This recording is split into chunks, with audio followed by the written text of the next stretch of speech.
6 महीने सरकार को मौका देते हैं, उसके बाद बिहार बदलने की जरूरत होगी। और आप बोले थे कि आश्रम में रहने की, बिल्कुल 6 महीने मैंने कहा था। 20 नवंबर को, जैसा कि आपको याद होगा, शपथ ग्रहण इस सरकार का, नई सरकार का 20 नवंबर को हुआ था।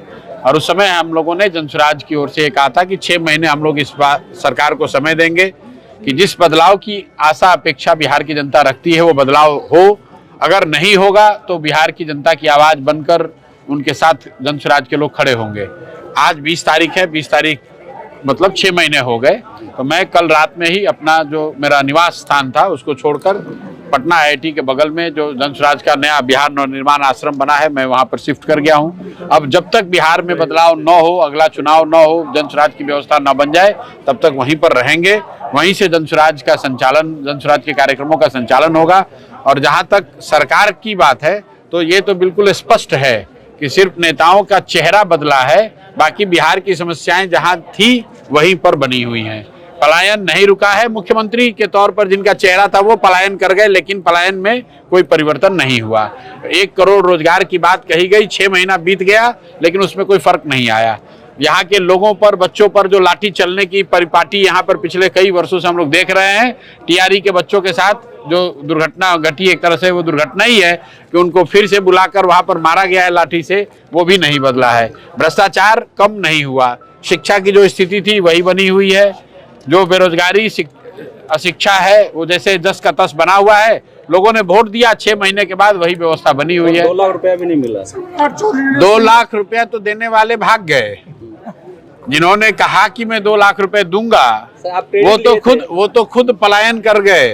अपने बच्चों को, अपने बच्चे को नेता बना दिया।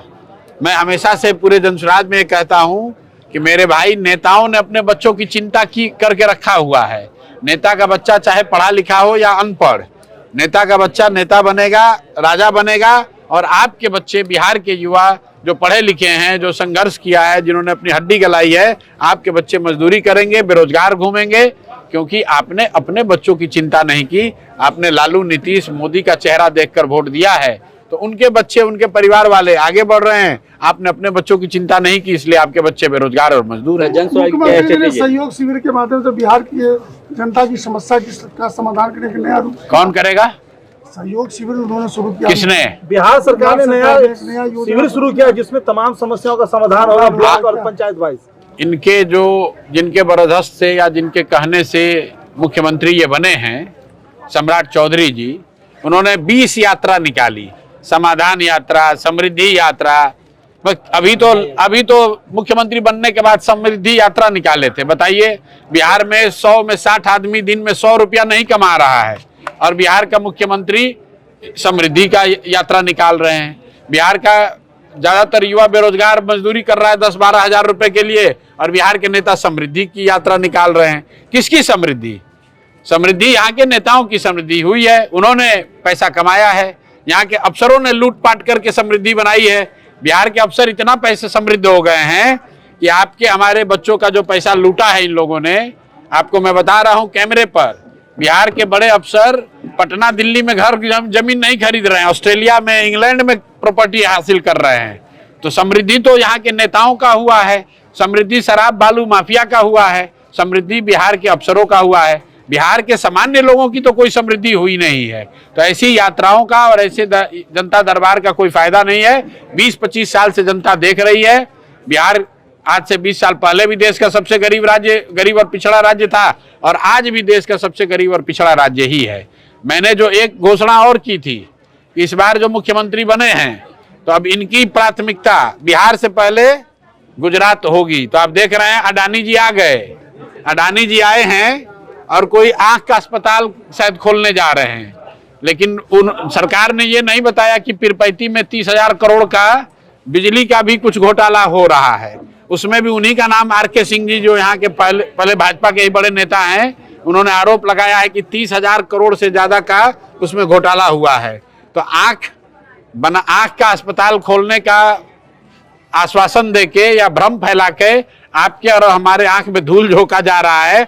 बिहार के लोगों का 30-35 हजार करोड़ रुपए का नुकसान किया जा रहा है, उसकी चर्चा कोई नहीं कर रहा है। तो जब पटना में बैठी हुई सरकार की कमान गुजरात के लोगों के हाथ में रहेगी तो गुजरात के बिजनेसमैन जो हैं उनका फायदा होगा और बिहार के बच्चे गुजरात में जाकर मजदूरी करेंगे। ये परिस्थिति नहीं बदलने वाली है। नीट जो हुआ है सर, नीट का पेपर, उस पे क्या आपका कहना है? हमने पहले भी कहा है कि खबर ये नहीं है कि पेपर लीक हुआ है, खबर तब बनती है जबकि कोई परीक्षा हो जाए जिसमें कि पेपर लीक नहीं हुआ है। नीट की परीक्षा के बाद बिहार सरकार में 2 और परीक्षाओं का पेपर लीक हो गया। तो जो लोग शिक्षा मंत्री हैं उनका कैरेक्टर देख लीजिए, चरित्र देख लीजिए, जो अभी शिक्षा मंत्री बने हैं।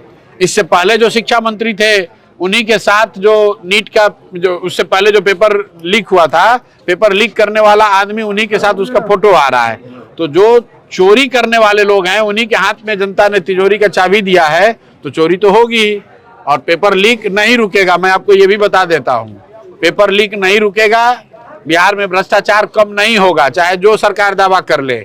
यहाँ के